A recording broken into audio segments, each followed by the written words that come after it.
This week's episode of I Have Today is brought to you by the Spifter.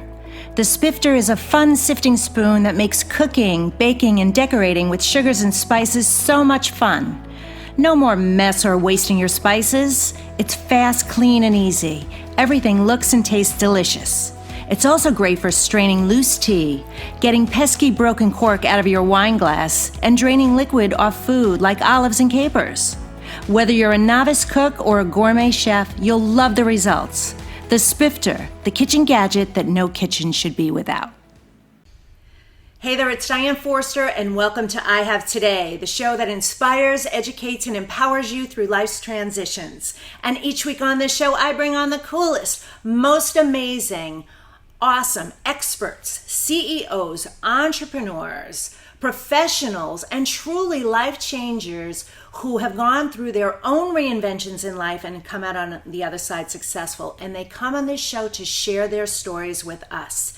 And today I am very excited about my guest and this topic because it is something that is near and dear to my heart.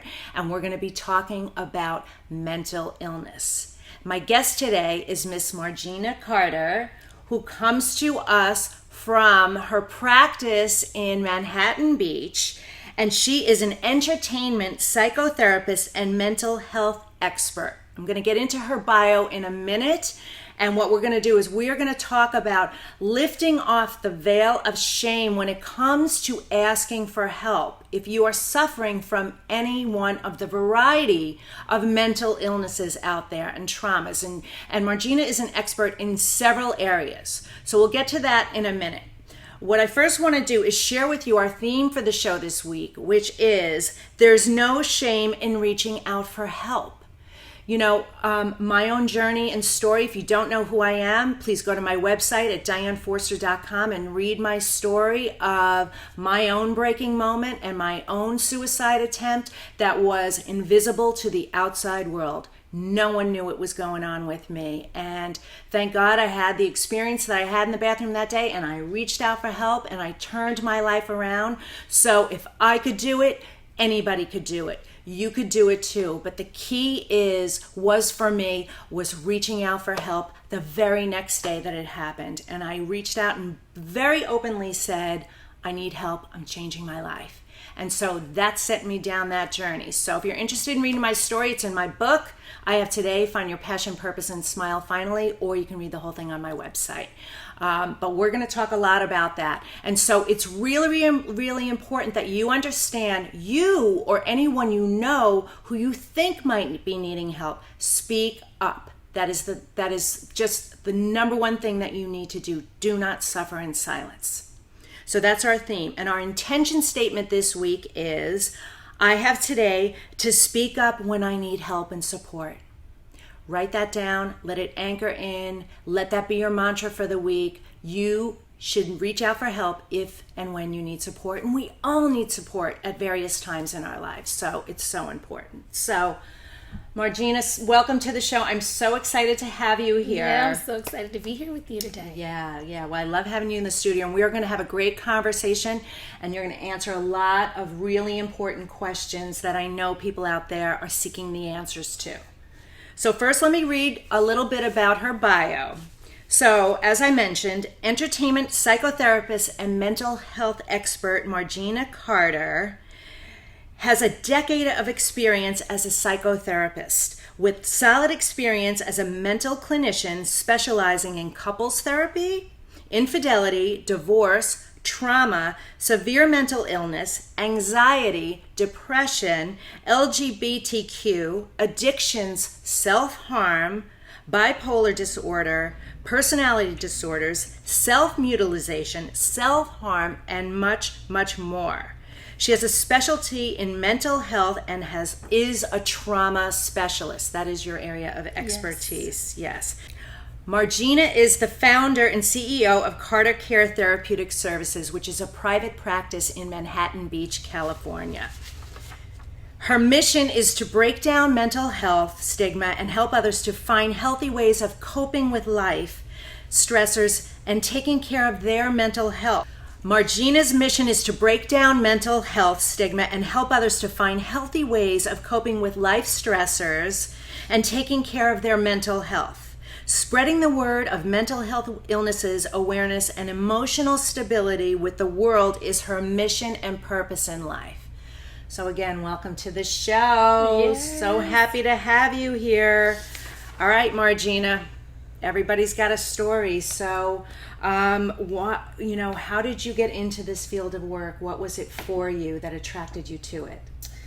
So like many people, I have family members with mental illness. I have an aunt and an uncle, both with schizophrenia. And as a little girl, I would sit by the door when my aunt would come to visit, and I would hear her respond to her voices, and sometimes she'd be angry or she'd be laughing, and I always wanted to know who was she talking to. And so I would just sit by the door and listen. And as I got older, I understood that there were hallucinations, and that is what really interested me in the mind. What about our mind, or what sort of illness could make us feel things that are not there, see things that aren't there, hear things that aren't there? And so for me, that was really my purpose on helping people to understand mental illness, to decrease the stigma, and to really educate people on what is mental illness. Okay. All right. Well, it's fascinating work, and I'm so fascinated with the brain and the mind too. And a lot of the stuff that I do is mindset. And I know that mental illness is such a, there is this stigma with it, and it's the kind of thing you can't see it. You can experience it from somebody, but So of the areas that you work in, what is the area that you're most passionate about?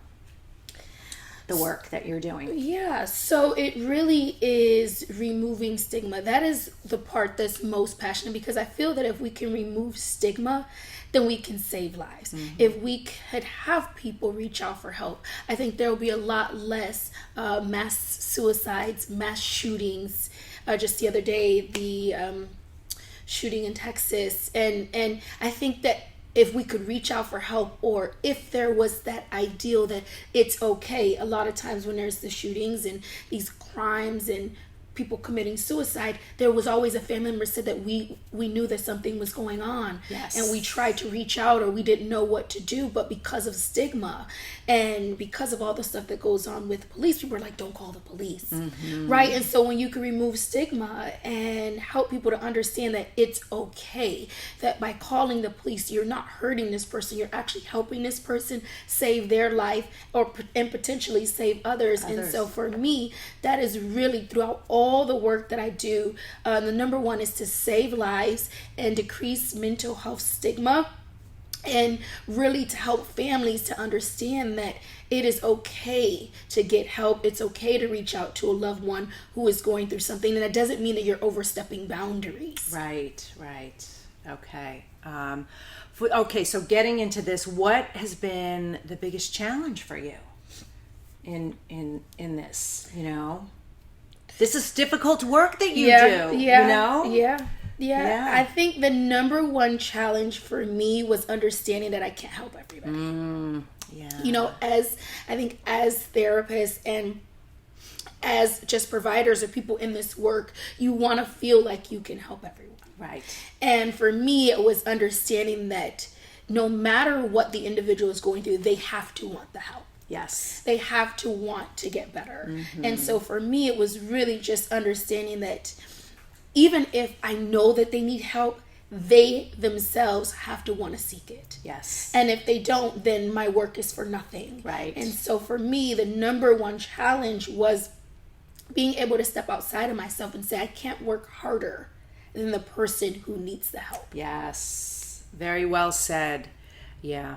They've got to want to help themselves too. Absolutely. Yeah. Absolutely.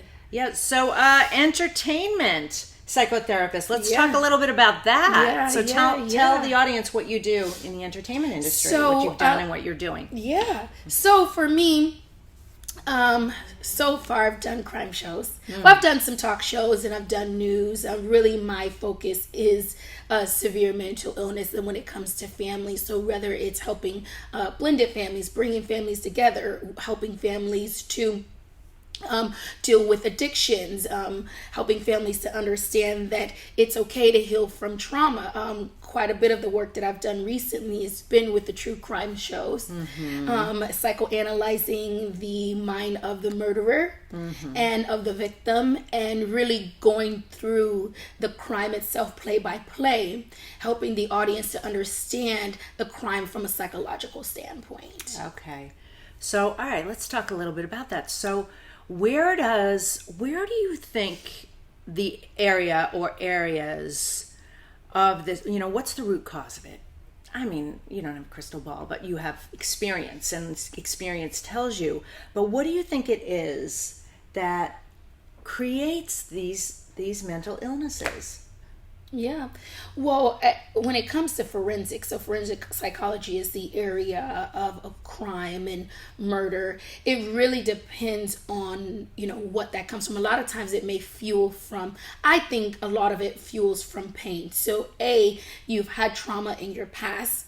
B, you're retaliating, so you've been hurt by someone, which is trauma, retaliation, right? Or you're acting in a spur of the moment. So this is, that crime of passion, something that has happened and you've snapped. Yeah. And so for me, I think that the number one reason why outside of like genealogy, biology, outside of that, right, which is things we can't control, is nature.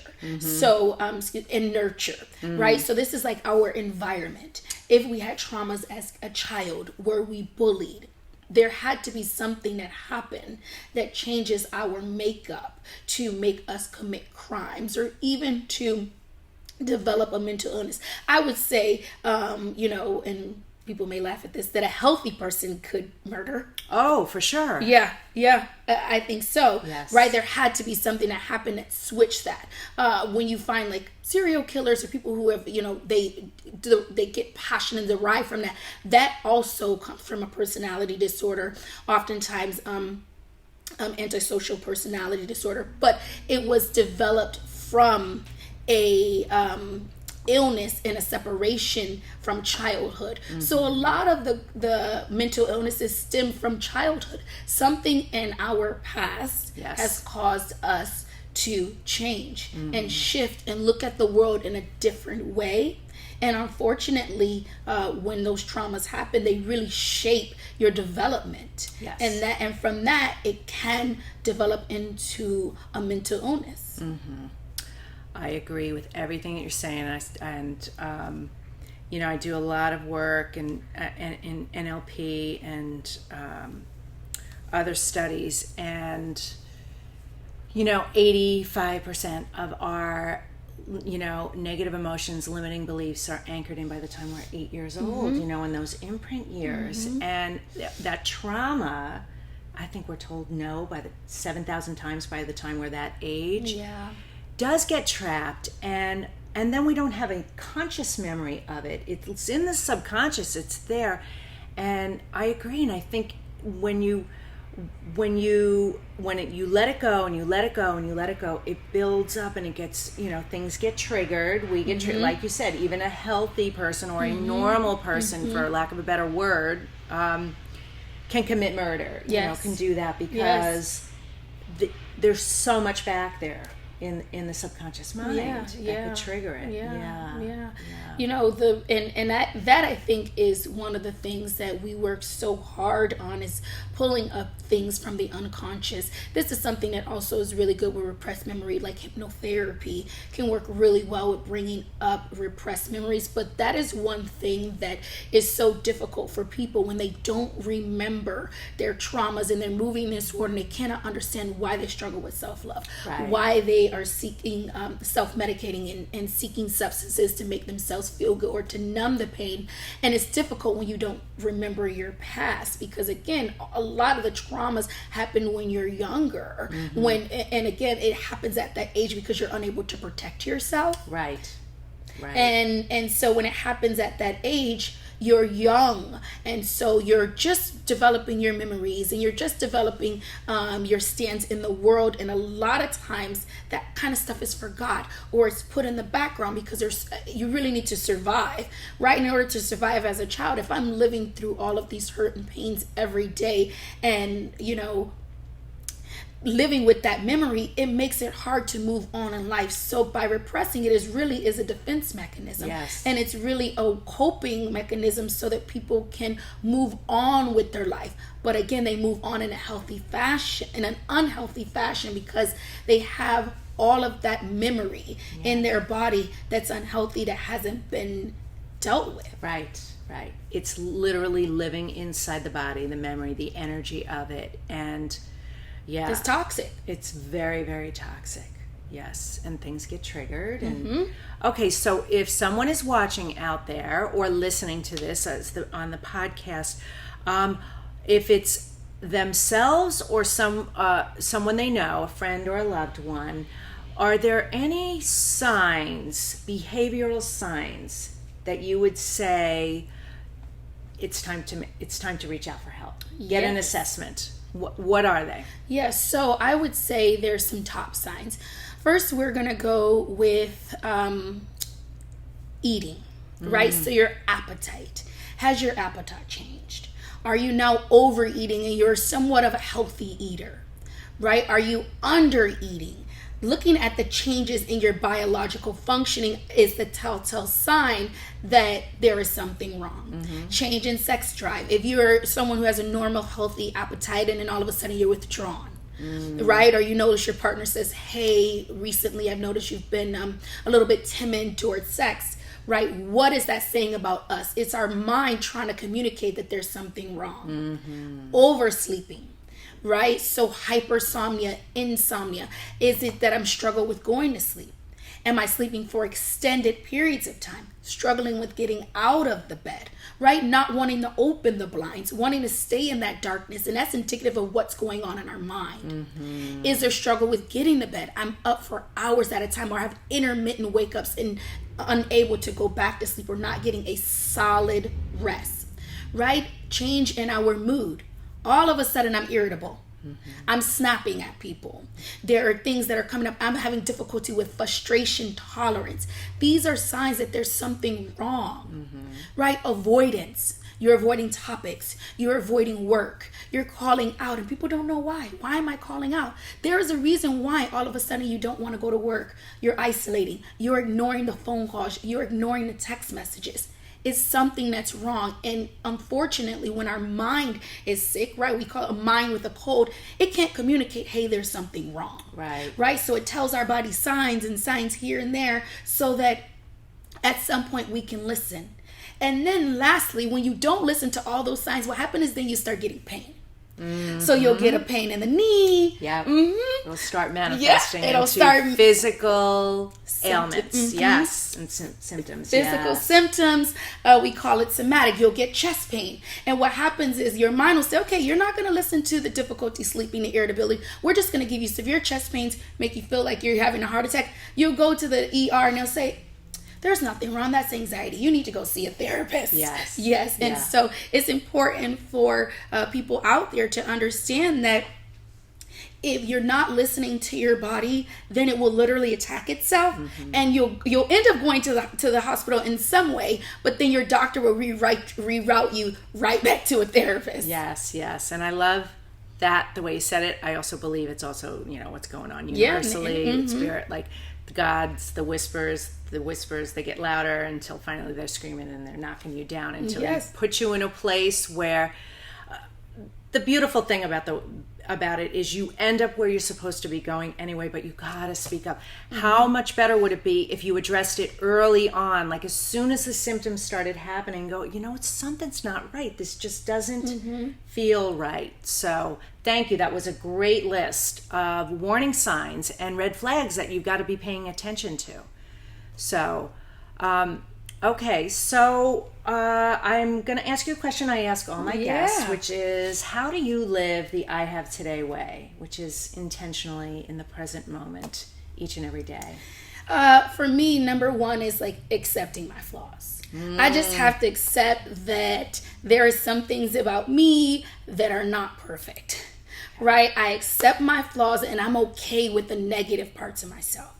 And throughout that negative piece of myself, I really try hard not to allow those to guide me. Okay. I allow the positive parts of myself that I like to guide me until I'm able to work on those negatives. And really is about being happy. Happiness is a choice. I really work every single day to be happy. Yep. Every single day. Even in the worst moments. You know, people say, oh, I woke up on the wrong side of the bed. Well, that's because you have that choice. You've chosen to have a wrong side of the bed. I don't have a wrong side of the bed. So whichever way I get off is going to be good. Yes. Right? And so for me, it's about being intentional with my life, having a purpose. And my purpose and my mission is to be happy. No matter what. Even on my worst days, I can find some reason to laugh. Even if I look in the mirror and I'm like, today I got a little bit of acne. I look a little bit of a mess today. Yeah. But you know what? No problem. I'm going to get that concealer and I'm going to hide that flaw until I can accept it. Yes. Right? And that doesn't mean hide your pain, but that means be okay with the blemishes, be okay with the flaws, be okay with the negative spots in your life. Yeah. If you be grateful for foundation and concealer. Yeah. Right? In those moments, it's like, that's what I do. Oh, thank God for concealer.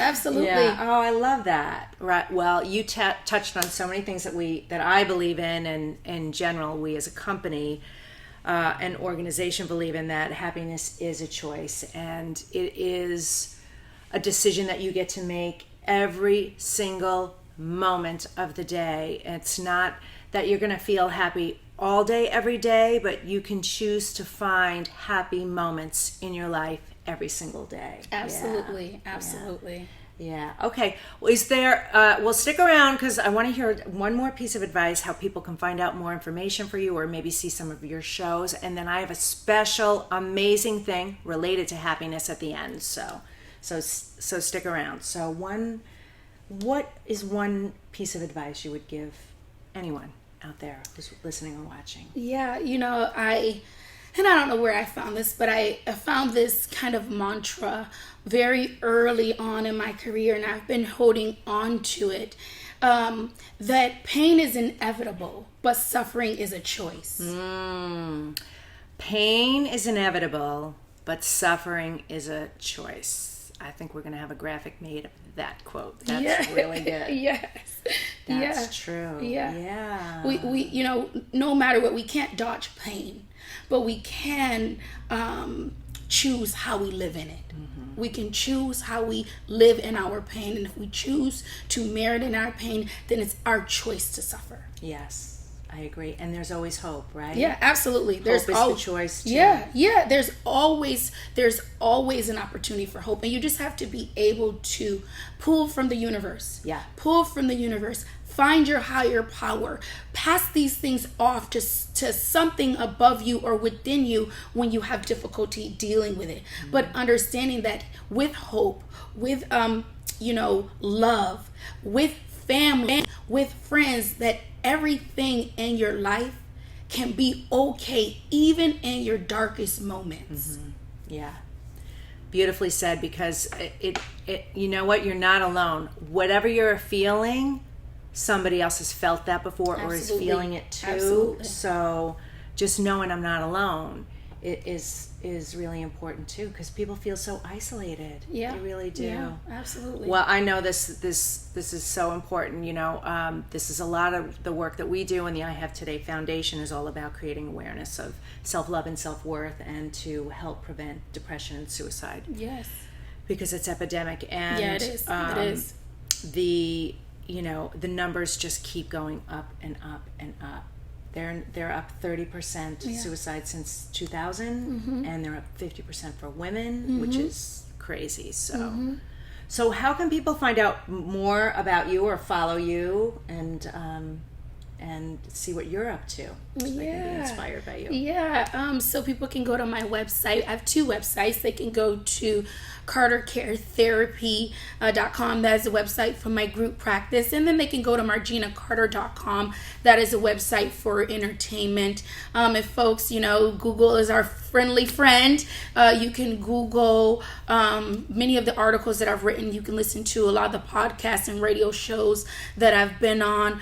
Check out YouTube for some of the shows that I've been on. A lot of the networks put them up onto YouTube for people to go to after the show and continually go onto these platforms for education.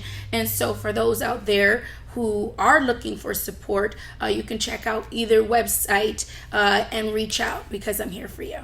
That's wonderful. That's wonderful. Well, thank you so much for being here. You. It's been a privilege. Yes. Thank you for the work that you do. Thank you so much. We're all in this together, helping and supporting people to really live healthy, happy, inspired, fulfilling lives, right? Yeah, right. Absolutely. Okay, so one of the things that I wanted to share with you, speaking about happiness, is a lot of the work that I've been doing with mindset, manifestation work, and helping people to really reinvent themselves to live to their highest, greatest, fullest potential, is I've been discovering the level of unhappiness. Yeah. And when I first started doing this work a few years ago, the statistics were 67% of people in this country said that they were unhappy. 67%. It's up to 90. 3 short years later. It's crazy. So I wanted to do something about it to help you create the happiness that you deserve and you desire. So I created a 21-day program called The Happiness Formula. Very easy, very affordable. It's just going to guide you through and get you to your truth and the answers of what that looks like for you. And it's not just about adding things and learning things. It's also about removing things from your life. So we broke it down in 3 easy modules for you, and you're going to feel so much happier in 21 days or less. It is my promise and guarantee, or you get your money back. So what we're going to do is we're going to have a link for it below in the description, whether you're watching this here on YouTube or on our website or listening to the podcast, to find out more information about it there. So again, it's called The Happiness Formula. So check it out. And on behalf of I Have Today and our team here and my lovely guest, Margena Carter, I want to say that this was an amazing episode. Yeah. Thank you so much for being here and your support. Please subscribe, rate, and review, because we're nothing without you. And it is my mission in life to see that 1 billion people who don't know their self-worth discover their true divinity, power, and purpose. And that includes you. So from the bottom of my heart, I'm Diane Forster, and we'll see you next time at I Have Today. Thanks so much. Take care. Bye-bye.